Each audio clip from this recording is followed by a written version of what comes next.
할렐루야. 네, 오늘도 변함없이 수요예배에 참석하신 우리 귀한 능력교회 성도 여러분께 우리 하나님께서 여러분의 모든 삶 가운데 은총으로 함께해 주시길 원합니다.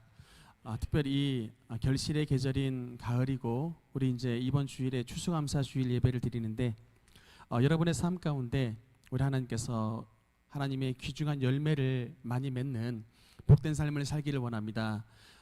오직 성령의 열매는 사랑과 희락과 화평과 오래 참음과 자비와 양선과 충성과 온유와 절제니 이 같은 것을 금지할 법이 없느니라. 여러분의 삶 가운데 하나님의 성령의 열매가 많이 맺혀지고 또한 우리 주님께서 기뻐하시는 삶의 열매로 주님 앞에 영광을 돌리는 귀한 모든 능력의 권속들 되시기를 주님 이름으로 축복합니다. 오늘은 고린도전서 6장 두 번째 강의 시간입니다. 6장 5절부터 6절 말씀 우리 같이 읽도록 하겠습니다. 고린도전서 6장 5절 6절 말씀 같이 읽겠습니다. 시작. 내가 너희를 부끄럽게 하려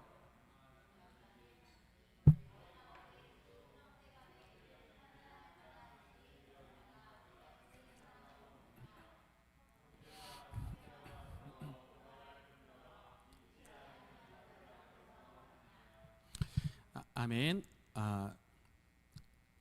지난 시간에 이어서 이제 6장의 말씀을 이어가겠습니다. 고린도전서 6장에 기록된 고린도 교회의 주된 문제는 바로 이제 소송에 대한 문제였습니다. 제가 이 법원에 자주 왔다 갔다 하다 보니까 참 이 법이라고 하는 것은 여러분 이게 함부로 꺼내 들여서는 안 되는 일입니다. 옛말에도 법원에 소송을 하면 돈도 잃고 사람도 잃는다는 얘기가 있는데 정말 여러분 제가 거기 추가를 하면 돈도 잃고 사람도 잃지만 시간도 엄청나게 잃어버립니다. 그래서 소송에 한번 매이면요 돈도 무지하게 많이 들고 시간도 엄청나게 뺏기고 또 이제 그 결과로 인해서 사람도 참 잃어버리는, 그래서 어지간하면 여러분 소송 걸면 안 됩니다. 이건 칼을 빼는 거거든요. 그래서 이제 칼을 빼어드는 일이 여러분 삶 가운데 참 일어나서는 안 되고, 그래서 어지간하면은 여러분 소송은 참 피하는 게 좋고 그 소송에 걸릴 만한 일들을 서로 간에 만들지 않는 것이 좋다. 그래서 우리 성도들 사이에 왜 소송을 거는 일이 왜 생기겠습니까? 사실 생각해 보면 성도들 간에 소송 거는 일들 이게 주로 뭐 돈 문제 때문에 생기는 일들이 많거든요. 그래서 뭐 서로 간에 조금씩 급한 일 때문에 돈이 조금 이렇게 오가는 일들이야 뭐 피할 수는 없겠습니다만, 정말 그 좀 큰 돈들을 주고 받는 일들은 어지간하면은 성도들 간에서는 뭐 없어야 되겠고, 뭐 교회 안에서 뭐 투자하라. 우리 뭐 작은 교회에서는 별로 그런 일들이 없는데 큰 교회 가면은 막 투자하라 뭐 이렇게 또 현혹해가지고 투자하다가 실패보고 또 돈 빌려달라 그래가지고 보증서 줬다가 또 막 집 날리고 막 이런 일들 때문에 이게 굉장히 성도들 간에도 얼굴이 붉히는 일들이 굉장히 많이 있습니다. 그래서 여러분 이게 성도 간에 사랑의 빚 말고는 빚을 지지 않는 게 여러분 성경의 원칙입니다. 사랑의 빚 말고는 서로 간에 빚지는 일들은 어지간하면 하지 말라. 이게 성도 간에는 참 그것이 원칙이고, 만에 하나 진짜 빚지 못하게 돈을 빌려줘야 될 때는 여러분 반드시 종이는 받으셔야 됩니다. 이 종이에 이게 차용증 또는 이게 이런 것들을 반드시 받아 놓으셔야지 여러분 이게 후에 그거 안 받아 놓으시면 굉장히 골치가 아파지고요. 만약에 여러분 돈을 빌려달라고 했는데 이제 빌려줍니다. 근데 차용증 써달라고 하니까 그거 안 써준다 그러면 절대 돈 빌려줘서는 안 돼요. 여러분 차용증 써달라고 하는데 안 써주겠다고 하면 그 자체 저희부터 틀린 겁니다. 돈 빌려갔으면 차용증 당연히 써줘야죠. 그렇죠? 근데 돈 빌려줘놓고는 차용증 안 써주겠다 이렇게 나오면 얘는 돈 빌려줘서는 안 되구나 하고 바로 끊으셔야 돼요. 아시겠습니까? 반드시 돈을 빌려주게 되는 일이 있다면 차용증 꼭 받으셔야 되고, 그래서 그것으로 이게 서로 간에 이제 신용 거래를 해야 되는데 참 여러분 어쨌든 이런 이제 교회 이 고린도 교회도 이런 성도들 간의 소송의 문제가 굉장히 많이 일어났던 모양입니다. 어지간히 적게 일어났으면은 바울한테 이런 문제가 들리질 않았을 텐데 사도 바울이 영적으로 다 규칙했더니 이 벌써 교인들 간의 고발을 하고 있는 이런 일들이 나타나니까 이 것에 대해서 6장에서 이제 소송에 관한 이제 문제를 성령의 인도하심 따라 답을 주고 있습니다. 일단 이 성도들 간의 세상 법정에 소송을 거는 문제에 대해서 바울은 두 가지의 논지로서 해지 말아야 될 이유에 대해서 말씀을 하고 있습니다. 성도 간의 세상 법정의 고발을 금하는 두 가지의 이유에 대해서 첫 번째 보면 성도는 어떤 권세를 가진 존재냐면 세상을 심판하는 권세를 가진 존재다. 또 성도는 심지어 어떤 권세를 가진 존재냐면 천사까지도 심판을 하는 그런 존재, 그런 엄청나게 큰 권한을 가진 존재인데 이런 세상을 심판하고 천사를 심판할 수 있는 막대한 권한을 가진 하나님의 성도가 성도를 향해 서로를 고발을 하는 것은 이게 어불성설, 이 자체가 모순이기 때문에 이런 큰 권세를 가진 존재들이 서로 양보하면서 서로 사랑하면서 살아야지, 이런 권세를 가진 자들이 서로 간에 고발을 하는 것 자체가 말을 안 된다. 너희들은 너희가 생각하는 것보다 훨씬 더 큰 권세를 가진 존재라는 거예요. 여러분, 그러니까 우리가 이걸 알아야 됩니다.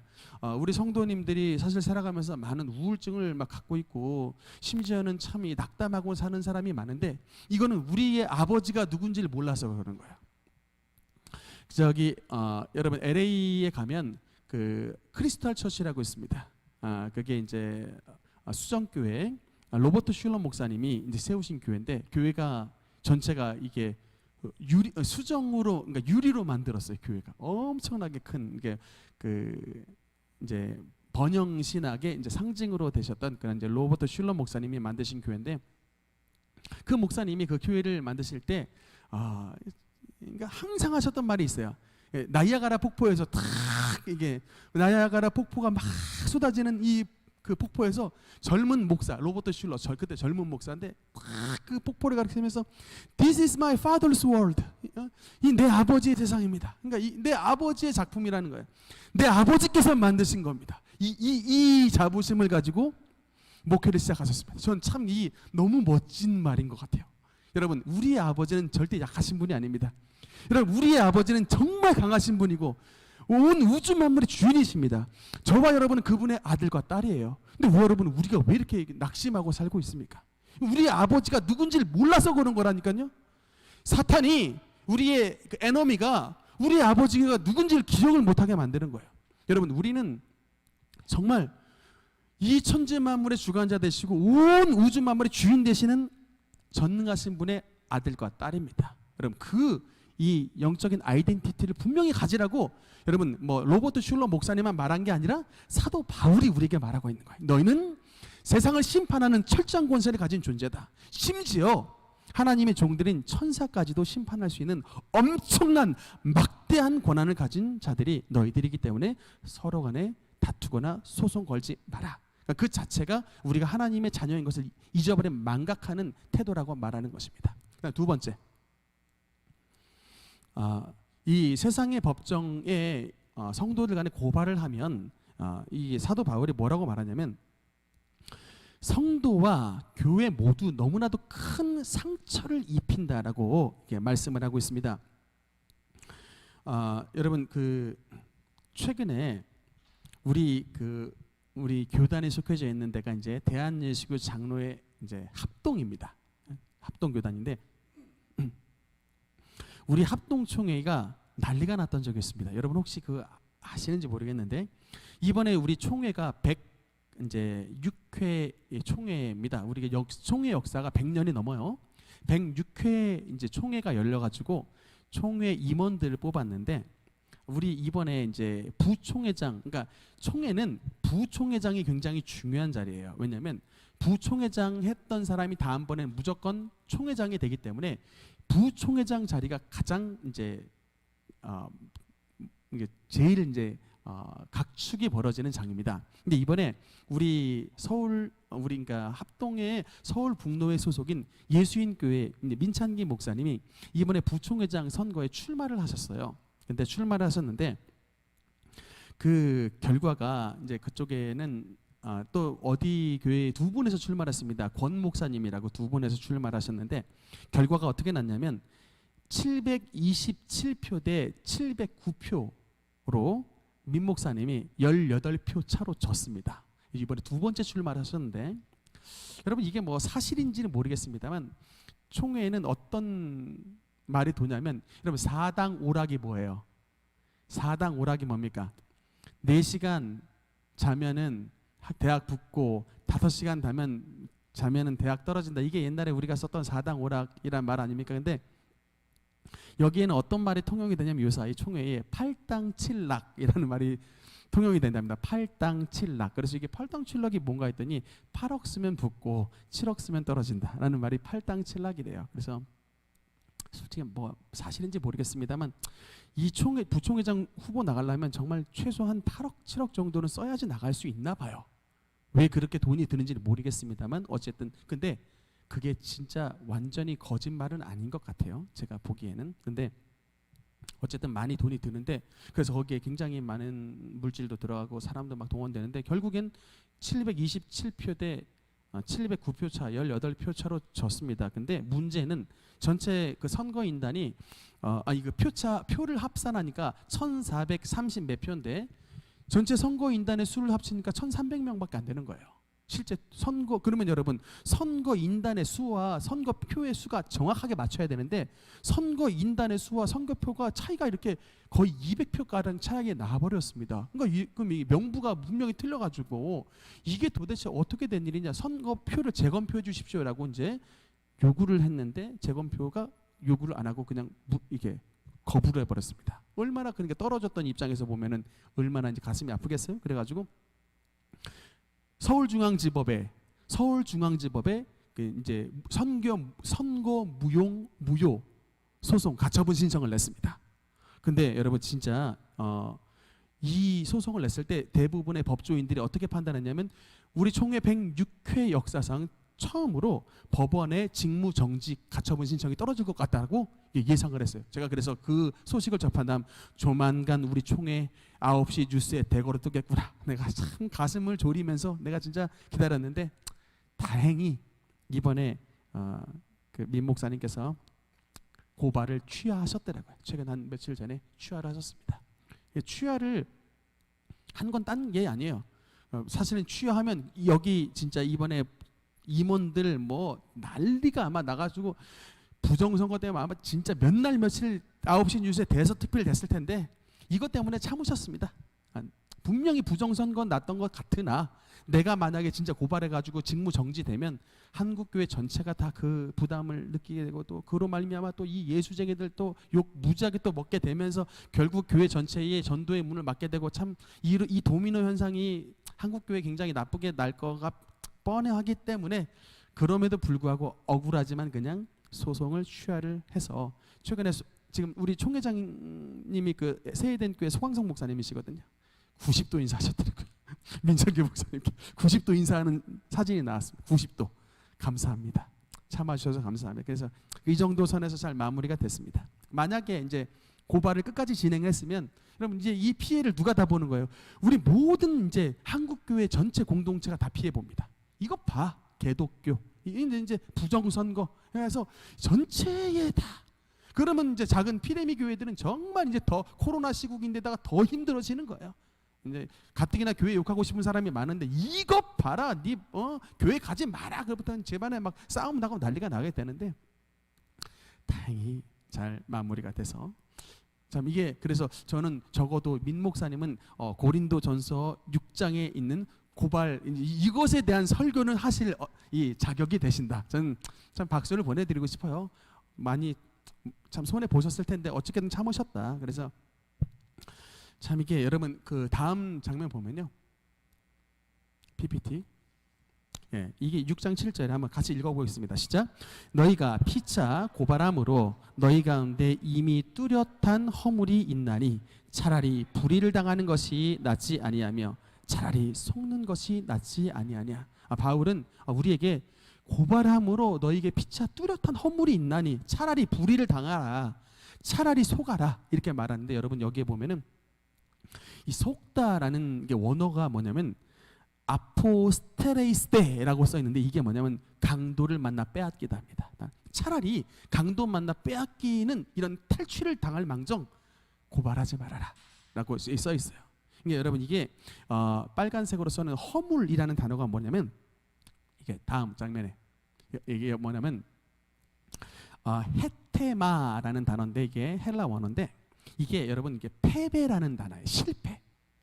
이 같은 이게 허물이라는 단어가 로마서 11장 12절에서는 그들의 넘어짐이 세상의 풍성함이 되며 그들의 실패가 이방인의 풍성함이 되거든 하물며 그들의 충만함이리요. 이게 그러니까 헤테마라는 단어가 실패라는 단어와 동의어입니다. 그러니까 너희가 소송 걸어가지고 그 뭐 했다는 것 자체가 이미 너희는 실패라는 거예요. 교회의 실패, 성도의 실패를 유발한다는 겁니다. 그러니까 여러분 제가 지난번에 그 가양대교를 건너오다가 앞에 큰 교회가 하나 있던데 거기에 뭐라고 써있냐면 대법원 승소의 영광을 하나님께 이렇게 써놨더라고요. 지네 교회끼리 싸웠다가 어떤 파가 졌나 봐요. 근데 어떤 파는 이겼나 봅니다. 근데 그 이긴 파가 그 교회만한 큰 플랜카드를 붙여놨어요. 대법원 승소의 영광을 하나님께. 이게 여러분 바울은 뭐라는 거예요? 헛소리하지 마라. 그게 헤테마라는 얘기예요. 헛소리하지 말고 그게 실패고 그게 너희의 허물이라는 거예요. 어디 세상 사람들한테 교회끼리 싸워갔다 이걸 우리가 이겼다고 그 대문짝만하게 플랜카드 붙이니 헛소리하지 말라는 겁니다. 그렇게 할 바에는 차라리 속고 차라리 그냥 손해봐 강도에게 탈취당하는 것 같은 그런 속임을 당하는 게 차라리 낫다라고 말할 정도로 바울은 이 세상 법정의 소송 대법원까지 소송 가는 거 바울은 금지하고 있습니다. 저 이런 말 참 생경하죠. 왜냐하면 여러분 오늘날에는 이 말씀 제가 봤을 때 거의 교계에서 이 말씀을 거의 강의하지도 않거니와 조금 손해 봤다 그러면 소송 다 걸어버려요. 그러니까 이 말씀 참 통용이 되지 않지만 어쨌든 말씀에 나와 있으니 우리 능력교회 성도 여러분은 우리 하나님 안에서 이 소송을 거는 성도님이 아니라 서로 하나님 안에서 서로 화목하며 서로 보듬어주는 그런 성도님을 되시기를 주님의 이름으로 축원합니다. 다음 PPT 잠깐 보겠습니다. 네, 다음 장면.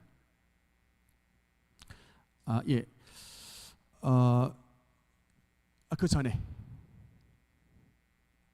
네, 고린도 전서 6장 9절에서 10절 여러분 우리가 이 소송에 관한 하나님의 결론의 말씀인데 고린도전서 6장 9절 10절 읽겠습니다. 시작. 불의한 자가 하나님의 나라를 유업으로 받지 못할 줄 알지 못하느냐. 미혹을 받지 말라. 음행하는 자나 우상 숭배하는 자나 간음하는 자나 탐색하는 자나 남색하는 자나 도적이나 탐욕을 부리는 자나 술 취하는 자나 모욕하는 자나 속여 빼앗는 자들은 하나님의 나라를 유업으로 받지 못하리라. 아멘. 바울이 이제 이 성경의 결론을 내리기를 우리가 소송을 해야 되지 말아야 되는 두 가지 이유를 했습니다. 첫 번째 뭐냐면 8절에 보면 그는 우리의 형제이기 때문이랍니다. 형제다. 그러니까 우리는 형제라는 사실을 기억하라는 겁니다. 여러분 그 재미있는 참 그 성경의 스토리 가운데 에서와 야곱의 이야기가 있습니다. 여러분 그 에서와 야곱의 이야기를 보면은 그 야곱이 형님 에서를 피해 가지고 결국 20년 동안 도망가 있다가 결국에는 사기꾼 외삼촌 라반을 피해서 결국엔 다시 고향으로 돌아오게 되는데 이 참 에서와 야곱의 스토리에서 여러분 에서가 결국에 야곱을 용서를 해줍니다. 야곱을 용서를 해주는데 왜 야곱을 용서를 해줬을까? 여러분 야곱을 왜 그러면 제일 처음에 죽이려고 했어요? 야곱을 왜 죽이려고 했습니까? 그의 눈이 야곱을 보니까 이놈은 내 장자권도 뺏어간 놈이고 결국엔 그나마 남았던 아버지에게 받는 내 축복권까지 뺏어갔으니까 이놈이 내 거 다 가져갔거든. 장자권도 뺏어가고 축복권도 뺏어가서 남은 게 아무것도 없어요. 그냥 진짜 허울 뿐입니다. 아무것도 남은 게 없어. 그래서 이놈은 나의 모든 것을 빼앗아간 나쁜 놈이다라는 것 때문에 이제 칼을 갈고 있었는데 20년 만에 만난다고 이제 야곱이 되돌아온다고 하니까 그동안 에서가 길렀던 400명의 군인들을 데리고 칼을 각기 차가지고 이제 야곱을 만나려고 가는 도중에 갑자기 이제 야곱을 딱 만나고 난 다음 결국에는 에서가 야곱을 용서를 해줍니다. 여러분 어떻게 가능할까요? 에서가 야곱을 왜 용서를 해줬습니까? 그 순간, 물론 저는 이제 그게 야복강에 야곱이 하나님 앞에 기도를 한 결과 하나님이 에서의 마음을 만져주셨기 때문에 그렇지만 뭐를 깨달은 거예요? 그 순간 야곱은 내 하나뿐인 동생이다 라는 것을 깨달았던 거예요. 내 혈육이다. 내 하나 남은 동생이다. 그걸 깨달은 겁니다. 내 형제다. 에서가 그동안 야곱을 생각했을 땐 저놈은 그냥 형제라는 단어가 전혀 떠오르지 않고 무조건 내 모든 것을 다 빼앗아간 도둑놈 같은 놈이야 라고 생각을 했던 거예요. 그러니까 20년 동안 칼을 갈았죠. 400명의 군대를 모았습니다. 근데 막상 이제 야복강의 기도를 통해 하나님께서 이 에서의 마음을 만져주셨는데 이제 뭐가 보이는 거예요? 내가 20년 동안 칼을 갈았던 저놈이지만 저놈이 내 유일한 동생이구나. 이걸 깨달았던 거예요. 내 형제구나. 이거를 깨달았던 거면 더더군다나 이 도망자 아닙니까? 맨날 틈만 나면 그냥 도망을 갔던 이 도망자가 어느새 20년 세월이 지나가지고 자기 앞에 왔는데 쩔뚝하면서 그냥 그 도망자 야곱이 다 사라져버리고 이제는 어느새 그냥 철뚝하면서 그 다리 저는 다리로 형님한테 그것도 절하겠다고 7번이나 엎드리는 이 동생 야곱을 봤을 때 형님 에서가 저놈이 내 형제구나. 하나뿐인 혈육이구나라는 것을 깨달았던 거예요. 그 마음이 녹아져 버렸습니다. 여러분 이게 오늘의 바로 이 그들은 우리의 형제니라 라고 말한 것이 바로 이겁니다. 아델포스 형제라는 단어인데 우리가 교회 안에서 왜 소송이 일어나고 왜 분란이 나고 왜 싸움이 나는가? 뭐를 잊어버렸냐면 정말 우리가 예수의 피로 말미암아 한 형제 자매 된 것을 잊어버리고 항상 옛날의 에서 같은 거예요. 저놈은 내 거 뺏어갔지. 저놈은 나에 대해 피해줬지. 저놈은 나 무시하지. 저놈은 항상 항상 외인으로 보이는 거예요. 그러나 하나님의 성령께서 역사해 주시면 뭐가 깨달아지는 거예요? 다 차치하고 쟤는 나의 혈육이구나. 쟤는 나의 형제다. 이라는 것을 깨달아지는 순간 다 용서가 되는 거예요. 다 용서가 되고 다 지난 날에 다 묻어버리는 겁니다. 그게 바로 여러분 형제 사랑입니다. 필라델피아 형제 사랑. 여러분, 그러니까 이제 우리 교회 안에서도 정말 여러분 이제 삭막한 유세의 세상이지만 이 형제 사랑의 정신이 구현되면 에서가 야곱을 용서해 줬던 그 사랑이 우리 가운데 나타나 우리 가운데도 하나님의 놀라운 축복과 서로 보듬어주는 역사가 나타날 줄 믿습니다. 그 다음에 두 번째로 보면은 우리가 왜 소송을 걸지 말아야 되느냐 이 이유를 보면 설사 저놈이 끝까지 악한 행동을 한다 할지라도 하나님께서 마지막에 그를 심판하시기 때문에 그렇습니다. 그러니까 뭐냐면 여러분 성경에 써 있어요. 우리가 소송을 건다는 것은 심판해 달라고 하는 것인데 심판의 권세를 하나님은 우리에게 주신 적이 없습니다. 그러니까 참 그래요. 우리는 그냥 급하니까 막 소송 걸어버리는데 성경은 뭐라고 말하냐면 너희에게 심판하는 권세를 맡기지 않았다는 거예요. 성경은 뭐라고 말씀하냐면 심판하는 것을 우리 주님께 맡겨두라라고 말합니다. 여호와께 맡겨두라. 하나님은 다니엘 이름의 뜻은 의로우신 재판장 이런 뜻이거든요. 하나님은 재판장이시다. 그러니까 하나님은 저와 여러분의 재판장 되시기 때문에 주님 앞에 맡겨두라는 거예요. 여러분 전 그거 정말 자주 씁니다. 저는 억울한 일 있으면 하나님께 맡겨요. 진짜 기도합니다. 하나님 이 일을 송사를 주님께서 책임져 주시옵소서. 그냥 맡기는 거예요. 주님 억울합니다. 주님 이 일의 송사를 주님께 맡겨 주옵소서. 주님 이 상황 봐주시고 하나님께서 친히 심판해 주옵소서. 진짜 맡기는 거예요. 내가 막 확 분노도 나지만 한숨 참고 주님께 맡깁니다. 주님 심판해 주옵소서 라고 주님 앞에 맡기는 거예요. 제가 직접 하지 않습니다. 그러니까 하나님께서 심판을 하시는 거예요. 다음 장면 보면요.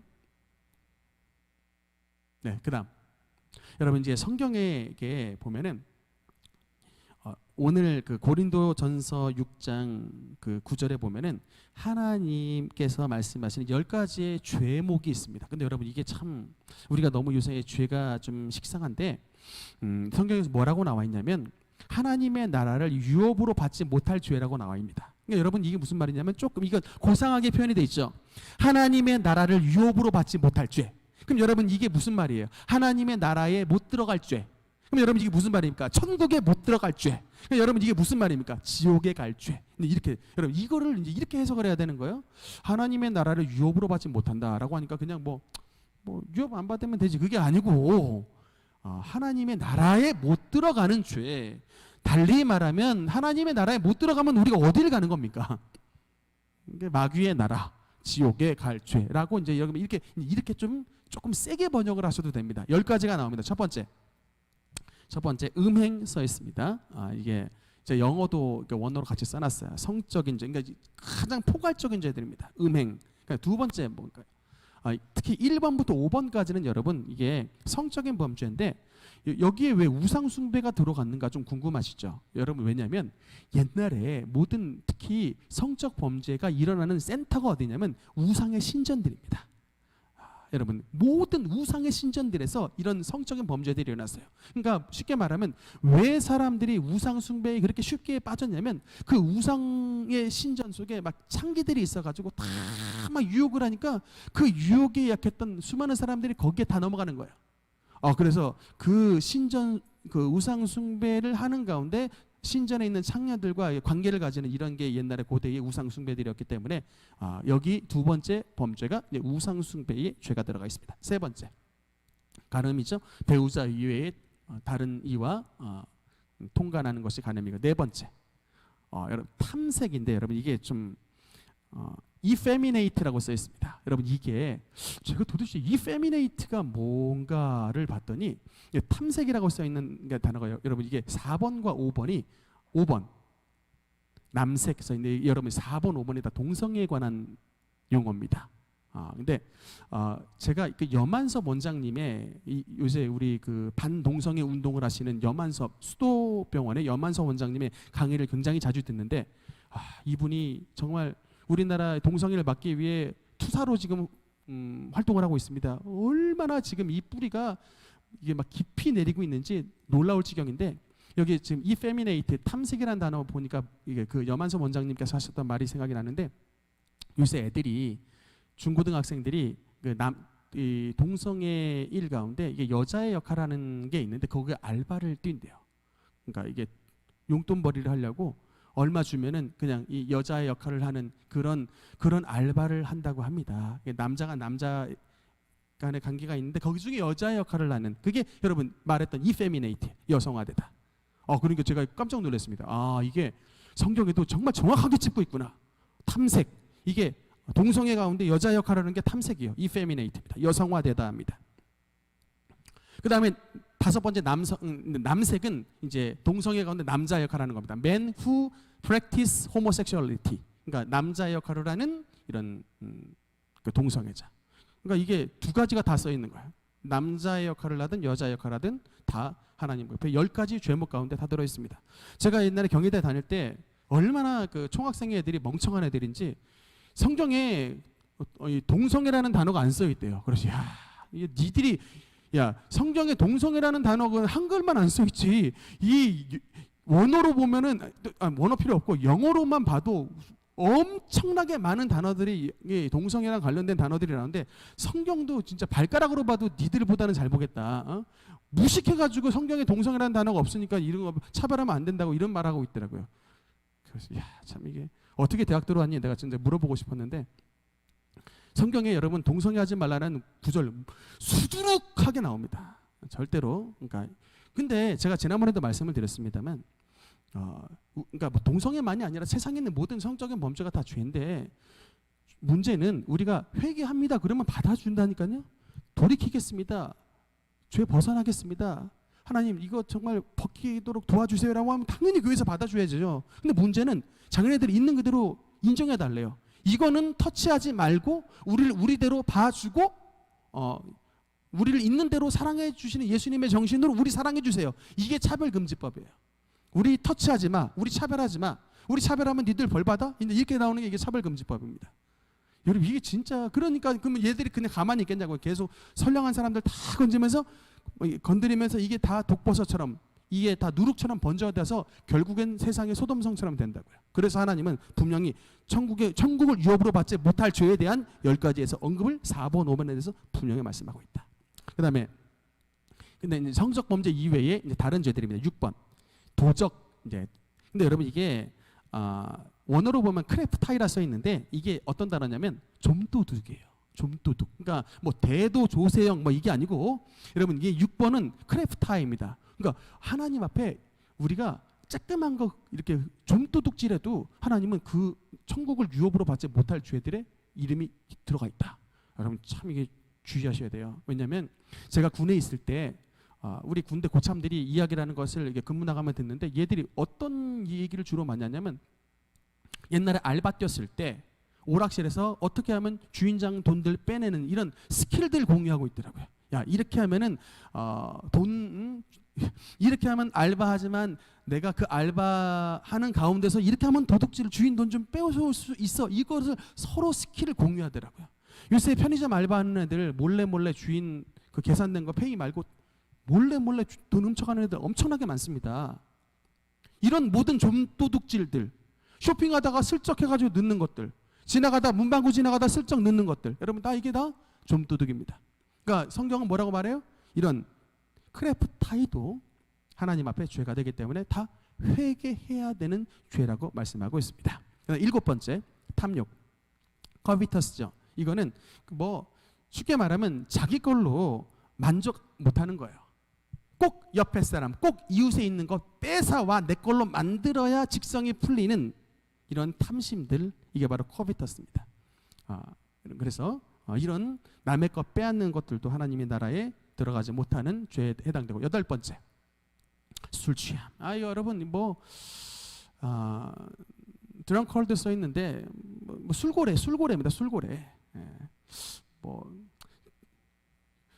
술 마시는 막 거나하게 마시는 분 가운데 술 마시고서도 막 자기 천국 간다고 막 큰 소리 치시는 분이 있는데 그 담력이 어디서 나오는지 모르겠어요. 저는 성경 보면 이거 술 취하지 말라 이는 방탕한 것이니라고 그런 구절들만 참 눈에 들어오는데 근데 여러분 참 우리나라와 다른 게 서양은 정말 절제를 잘한대요. 그 독일이나 이런 데 또 이게 석회질의 그 나라기 때문에 물을 그냥 생수가 안 되고 거기는 이게 맥주가 거의 뭐 이게 음료 내지는 생수처럼 먹는답니다. 근데 거기 나라 사람들은 그렇게 이게 절제가 굉장히 좀 이게 문화화 됐는데 이상하게 우리나라는 음주 가무가 세가지고 한번 마셨다가 보면 끝을 봐요. 이게 한번 술 먹었다 그러면 네가 잘 먹냐 내가 잘 먹냐 막 끝을 봅니다. 그래서 이제 아예 선교사님들이 이 조선 민족은 진짜 안 되겠다. 얘는 아예 술을 못 먹어야겠다고 참 금하다고 하는데 참 좋은 전통 같아요. 그래서 아예 그냥 여러분 절제할 힘 없으면 그냥 마시지 마세요.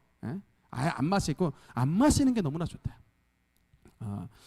술 취함으로 항상 사는 사람은 8번째에 해당됩니다. 하나님의 나라에 들어가지 못한다. 9번째 모욕인데 리바일이죠. 리바일러는 이게 특히 뭐냐면 아주 맨날 입에 욕 달고 사는 사람, 맨날 입만 열면 난 비방하는 사람. 그러니까 맨날 입만 열면 그냥 좋은 소리 안 하고 맨날 욕 달고 사는 사람들. 이게 이제 모욕에 해당되는 게 말인데, 그러니까 우리 예수님도 말했어요. 형제로 하여금 라가라고 말하는 자는 지옥불에 들어가게 되리라.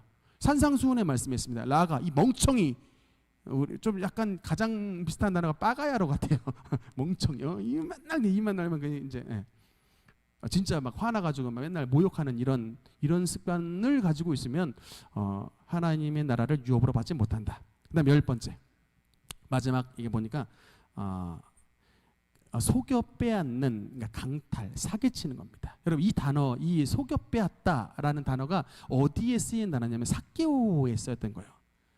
주님, 내가 만일 남의 네 것을 토색한 일이 있으면 내가 4배나 갚겠나이다 라는 그 단어입니다. 속여 빼앗는 거죠. 그러니까 세금은 1,000원을 부과됐는데 나는 제 집 가서 10,000원 받고 9,000원 인마에 포켓하고 로마 정부에다 1,000원 내는 이게 바로 여러분 속여 빼앗음입니다. 강탈, 사기치는 것이죠. 그러니까 속여 빼앗고 사기치는 것 이런 죄 저지르면 하나님의 나라를 유업으로 받지 못한다. 참 여러분 제가 말씀을 보다 보니까 얼마나 참 기독교인들 가운데 사기꾼들이 얼마나 많아요. 야, 근데 그렇게 사기를 막 치고도 자기는 막 무조건 천국 간대. 참 이 담력이 도대체 어디서 나왔는지 알 수 없습니다만 여러분 분명히 말씀하기를 9절에도 불의한 자가 하나님의 나라를 유업으로 받지 못하는 못할 줄 알지 못하느냐. 10절에도 하나님의 나라를 유업으로 받지 못하리라 라고 분명히 말씀했습니다. 그래서 이런 일을 행하는 자들은 하나님 나라를 유업으로 받지 못하기 때문에 그래서 이제 결론 부분입니다. 6장 11절. 여러분 여기 읽겠습니다. 시작. 너희 중에 이와 같은 자들이 있더니 주 예수 그리스도의 이름과 우리 하나님의 성령 안에서 씻음과 거룩함과 의롭다 하심을 받았느니라. 아멘. 그러니까 고린도 교회 성도들이 어떤 사람들이라는 거예요? 아까 10가지의 그 하나님의 나라를 유업으로 받지 못할 그런 죄를 저질렀던 사람이 굉장히 많이 있었는데, 너희 중에 이와 같은 자들이 있더니 이렇게 살았습니다만 어떻게 됐다는 얘기예요? 예수 그리스도의 이름과 우리 하나님의 성령의 충만함을 받아서 결국에 그 죄에서 돌이켰다. 그 죄를 씻었다. 그 다음에 그 죄에서 돌이켰기 때문에 거룩해졌다. 그 다음에 거룩해졌기 때문에 하나님으로부터 의롭다 칭함을 받았다라고 하는 것입니다. 그래서 우리가 지옥에 가는 이유는 죄를 져서 지옥에 가는 게 아니고, 우리가 지옥에 가는 이유는 죄를 회개하지 않아서 지옥에 가는 것입니다. 우리는 여러분 태생적으로 죄인입니다. 여러분 우리는 죄인의 후예이기 때문에 우리는 태생적으로 죄를 가지고 태어나요. 우리가 죄인의 후예인데 우리가 의롭다라고 말하는 것 자체가 죄입니다. 우리는 태생적으로 아담의 후손이기 때문에 나면서부터 죄를 한마디로 가지고 태어난 존재라 절대로 죄를 안 지을 수 없습니다. 우리 다 죄인이에요. 그래서 너도 나도 다 크고 작은 다 죄를 지을 수밖에 없는데, 그런 죄를 짓는 우리가 어떻게 천국에 가느냐면 그 지은 모든 죄를 예수 그리스도의 이름과 성령의 능력으로 씻음을 받고, 여러분 그 모든 죄를 떨쳐버리면 우리는 하나님 나라를 유업으로 받는 상속자들이 된다는 사실을 믿으시기 바랍니다. 그래서 여러분 그러니까 예수님을 믿는다고 하는데 저런 죄를 지금도 짓고 있다. 여러분 예수님을 믿고 있는데, 예수님을 믿고 교회 다니고 목사님하고 장로님도 되고 안수 집사님도 하고 또 뭐 여자분들은 권사님도 되는데, 그런데도 불구하고 저런 죄를 짓고 있다. 그러면 여러분 천국에 갈 수 있을까 없을까? 이제 이게 우리 문제예요. 그런 사람들이 천국에 갈 수 있을까 없을까? 여러분 이게 참 우리의 문제입니다. 그럼에도 불구하고 난 천국 가라고도 아주 주장을 막 하는 사람들이 있어요. 또 어떤 분들은 또 참 선량하게 살고 있는데 내가 혹시 지옥에 떨어지면 어떨까 가슴을 졸이는 사람들도 있습니다. 여러분 이게 우리의 구원의 확신과 하나님의 선택, 이게 참 중대한 문제인데, 이게 이제 마무리 결론적으로 좀 이 부분을 잠깐만 다루겠습니다. 우리의 구원에 대해서 다음 화면 좀 보겠습니다. 여러분 이게 우리의 구원에 대해서 우리가 이제 이 두 가지를 다 기억을 해야 됩니다. 그러니까 첫째는 뭐냐면 우리의 구원은 오직 믿음으로 말미암아 받는 거예요. 첫째, 그러니까 우리가 기억을 해야 될 것은 아까도 말씀드렸죠. 우리는 태생적으로 죄인의 태생이기 때문에 우리가 아무리 노력을 해도 우리의 스스로 하나님 나라에 닿을 수가 없어요. 우리가 아무리 높은 탑을 쌓는다 할지라도 하나님의 나라에 이르는 탑을 쌓을 수가 없습니다.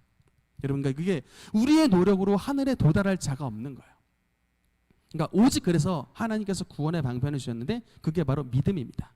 그러니까 우리의 노력이 아니라 오직 어린 양 예수 그리스도의 보혈로 말미암아 우리가 죄 없다함을 받은 사실을 믿는 거예요. 구원은 공짜입니다. 구원은 전적으로 그냥 은혜로 주시는 거예요. 값없이 주시는 선물입니다. 그래서 구원에 있어서는 저와 여러분의 공로는 0.1%도 없다. 오직 어린 양의 보혈로 구원을 받는다. 이제 여러분 이 사실을 우리가 일단은 이걸 믿고 가야 돼요. 만약에 이걸 인정하지 않으면 세상의 종교가 그런 것입니다. 세상의 종교는 내가 노력해서 구원받는다라고 하는 거예요. 왜 고행을 합니까? 여러분 세상 불교 사람들이, 인도의 힌두교들이 엄청나게 많이 고행을 하거든요. 불교 저기 티벳 가도 라마교 사람들도 엄청나게 고행을 합니다. 막 높이가 해발 3,000m, 4,000m 되는데 막 걸어가지 못하고 맨날 기어만 댕겨요. 그럼 왜 도대체 당신 왜 기고 있느냐라고 물어보면 이게 죄를 벗어나려고 기인대요. 기어가는 훈련. 안 걸어요. 계속 기어만 댕겨. 평생 기어만 댕겨. 죄를 벗으려고. 근데 성경은 결론부터 말하는 거예요. 그렇게 기어다닌다고 우리의 죄가 없어지는 게 아니라고 말씀합니다. 우리가 칭의, 의롭다함을 얻는 것은 어린 양 예수 그리스도의 보혈을 의지하여 그 피로 말미암아 씻음을 받고 그분을 믿는 믿음으로 우리가 구원받는 것이지 내 노력으로 얻는 것이 아니라는 사실을 믿으시기 바랍니다. 근데 이제 그 다음에 문제요. 그게 이제 칭의라고 하는 거, 칭의, 의롭다 칭함을 받는 거, 칭의. 근데 칭의를 얻은 다음에 여러분 이제 그 다음이 뭐가 문제냐면 이거를 이제 이 칭의를 법적으로 해석을 하는 사람들이 있어요. 그러니까 이게 무슨 얘기냐면 내가 의롭다 칭함을 받은 것은 나의 무죄 선언이다. 사실 맞는 말이에요. 내가 이제 칭의, 내가 그러면 이제 옛날엔 죄인이었지만 예수님을 믿었기 때문에 칭의, 의롭다 칭함을 받았기 때문에 내가 이제 자유로워졌다. 근데 여러분 여기에 문제는 뭐냐면 윤리적인 책임이 도외시가 되는 거예요. 내가 의롭다 칭함을 받아서 내가 이제 의인이 됐기 때문에 그 다음부터는 내가 어떻게 살아도 된다라고 하는 이런 사람들이 나오면서 윤리적인 책임이 도외시되기 때문에 여기에 굉장히 많은 오해가 있고 이것으로 말미암아 탄생됐던 종파가 구원파입니다. 구원파는 이제 뭐냐면 내가 예수님을 믿어서 의롭다 됐기 때문에 그 다음에는 아무 문제 없어. 너 그냥 살고 싶은 대로 살아. 그게 예수님 안의 자유야. 이게 여러분 구원파의 교리입니다. 그러니까 우리가 법정적으로 하나님의 칭의를 받았기 때문에 이제 우리의 구원은 절대로 빼앗기지 않습니다.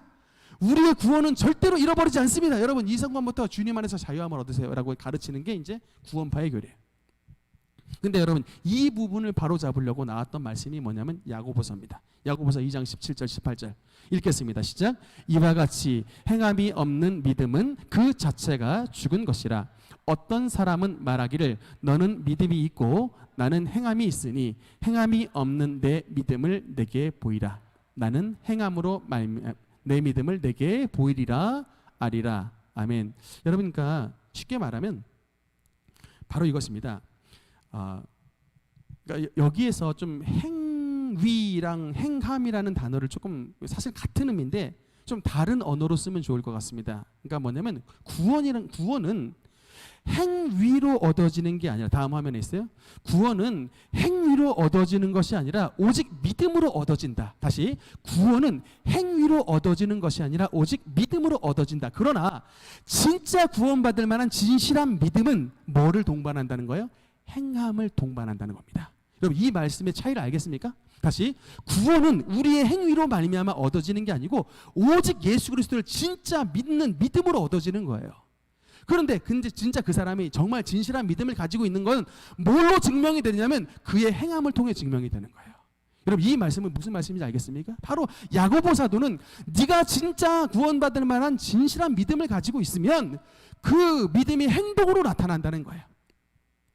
비록 내가 내 행동으로 말미암아 구원을 받는 건 아닙니다. 진짜 나는 전적으로 어린 양 예수 그리스도의 보혈로 말미암아 은혜를 받은 거예요. 그래서 그 구원에 있어서 나의 1%의 노력도 없습니다.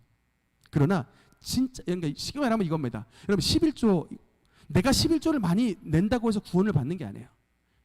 여러분 내가 주일 성수 열심히 한다고 그 자체로 내가 구원을 받는 게 아니라고요. 구원은 예수의 십자가로 말미암은 우리에게 주신 그 사랑 덕분에 그리고 그 주신 사랑을 우리가 진짜 그 믿음 덕분에 구원을 받는 거예요.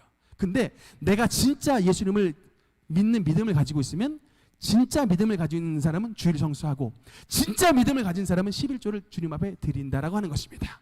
여러분 이 차이를 아시겠죠? 이것을 혼동해서는 안 되는 거예요. 반드시 이게 정말 성경적입니다. 우리의 구원은 믿음으로 말미암아 100% 믿음으로 말미암아 주님께서 주신 구원의 은혜다. 그러나 내 믿음이 진짜 여러분 하나님께 구원받을 만한 믿음이 되면 내가 세상과 멀어지고 우리 주님의 말씀을 지키고 주님의 법을 지키려고 하는 행동으로 나타난다. 여러분 이 사실을 믿으시고 그다음 다음 장면. 여러분 그래서 이제 결론의 말씀인데 우리가 구원을 잃어버리는 것이냐, 구원에 탈락되느냐, 구원이 그러면 절대로 잃어버릴 일이 없느냐. 여러분 이 부분에 대해서는 성경이 사실은 두 가지를 다 말하고 있습니다. 두 가지를 다 말해요. 여러분 그러니까 뭐가 하나를 이것만 옳다라고 말하면 안 돼요. 여러분 성경은 항상 양쪽을 다 말하고 있습니다. 선택도 말씀을 해요. 내가 너를 택하였다. 내가 너를 지명하여 불렀다. 분명히 말씀합니다. 데살로니가 전서 1장 4절에 이렇게 말씀해요. 하나님의 사랑하심을 받은 형제들아 너희를 택하심을 아노라. 하나님이 진짜 그 데살로니가 성도를 택하셨어요. 하나님이 택하셨는데 누가 뺏어가요? 누가 우리를 그리스도의 사랑에서 끊겠습니까? 환난이나 곤고나 박해나 기근이나 적신이나 위험이나 칼이랴 어떤 게 우리를 하나님의 사랑에서 끊을 수 있냐고요? 절대로 7가지의 세력이 우리를 덤벼든다 할지라도 우리를 그리스도 예수 안에 있는 하나님의 사랑에서 끊을 게 없습니다. 하나님은 우리를 지켜주세요. 하나님 우리를 선택하셨습니다. 그러나 여러분, 그러나 반대로 히브리서 4장 1절에서 뭐라고 말씀을 하느냐? 반대로 여기는 한번 같이 읽어보겠습니다. 시작. 그러므로 우리는 두려워할지니 그의 안식에 들어갈 약속이 남아 있을지라도 너희 중에는 혹 이르지 못할 자가 있을까 함이라. 아멘. 여러분, 구원의 탈락에 대해서 가능성을 열어두고 있습니까? 열어두지 않고 있습니까?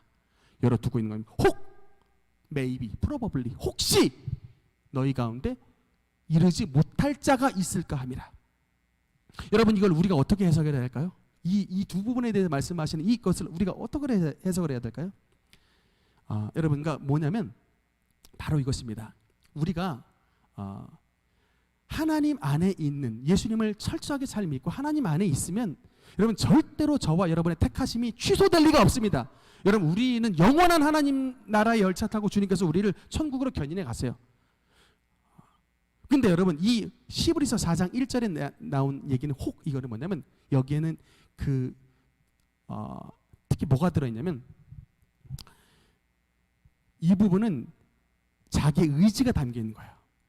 내가 의도적으로, 내가 고의적으로 하나님 안 믿고 고의적으로 내가 죄짓고 내가 고의적으로 예수님을 부인하는 자들, 그런 자들에게까지, 그러니까 교회를 예전에 다녔던 사람이 하나님 오라고 불렀는데 의도적으로 막 절간에 가버리고 의도적으로 교회 욕하고 의도적으로 주님 막 욕하고 의도적으로 아주 그냥 크리스천하고는 정반대로 끄는, 철저하게 세상으로 나가고 철저하게 배도의 길을 걷는 자들에게는 여러분 분명히 혹시 이르지 못할 자가 있다라는 사실을 말씀을 하고 있습니다. 그런 자의 믿음까지 우리 주님께서 영원한 구원의 열차 타고 천국 간다라고 말씀하고 있지 않아요. 그러니까 우리는 결론은 뭐합니까? 우리는 이 땅에 사는 동안 우리는 두려워해라 라는 얘기입니다. 두려워하라.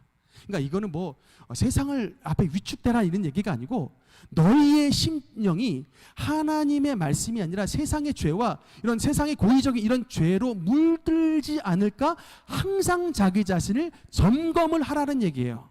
우리가 천국 가는 그날까지 들어가 봐야 천국의 주인인 것을 알 수 있기 때문에 들어가는 그날까지 너희의 믿음이 혹시 데마와 같이 탈락되는 자가 나오지 않도록, 가룟 유다처럼 주님의 제자라 할지라도 자살로 마감하는 자가 나오지 않도록 너희의 심령의 죄로 물들지 않도록 점검하라. 이 말씀이 여러분 두려워하라 라고 하는 것의 의미가 되는 것입니다. 그래서 여러분 우리가 그러면 정말 누가 구원받는 사람인가 아닌가, 죄 앞에 벌벌 떠는 심령이 있으면 여러분 구원받은 사람이라고 저는 생각합니다. 여러분 오늘 죄 졌죠? 근데 내가 지금 구원받은 심령인가 아닌가를 점검해보는 저만의 방법은 바로 이것입니다. 죄를 졌는데 양심의 가책이 막 밀려와. 죄를 졌는데 이러면 안 되지 라고 밀려와. 하나님 잘못했습니다 라고 밀려와. 그러면 저는 그래도 그 심령 가운데 양심이 화인맞지 않았기 때문에 그런 사람은 하나님의 구원의 바운더리 안에 있다라고 믿습니다. 그런데 반대로 내가 죄를 졌는데 내가 죄 졌는데 뭐 어때? 내가 구원받은 사람이지. 전혀 양심의 가책이 느껴지지 않고 도리어 당당하고 그럼에도 불구하고 내가 천국 간다고 막 큰 소리치는 이런 양심에 화인 맞은 사람이 저는 정말 혹에 해당된 사람이 아닌가라고 생각합니다. 그런 사람들이 정말 말씀을 드려야 돼요. 죄의식이 느껴지고 회개하는 사람은 제 생각에는 하나님의 그 구원의 바운더리 안에 있습니다만 죄를 짓고도 양심의 가책을 느끼지 않는 사람은 성경에 말하는 양심의 화인을 맞은 사람이기 때문에 그런 사람이 주님의 말씀하신 이 하나님의 나라를 유업으로 받지 못하는 사람에 이르는다고 저는 개인적으로 믿고 있습니다. 그래서 여러분 오늘 말씀을 듣는 모든 성도 여러분, 우리 사도 바울이 우리 고린도전서의 말씀을 통하여 우리에게 주셨던 것을 기억을 하면서 우리 성도 여러분은 단 한 사람도 천국에 낙오되는 자가 나오지가 않고 우리 모두 정말 사랑하심을 받은 형제들아 너희를 택하심을 아노라. 여러분의 이름이 하늘나라 생명록책에 기록된 대로 한 사람도 흐려지지 아니하고 주님 나라의 생명록책의 주인공으로 천국에 입성하시는 은혜를 누리게 되시기를 주님 이름으로 축원합니다. 기도하시겠습니다.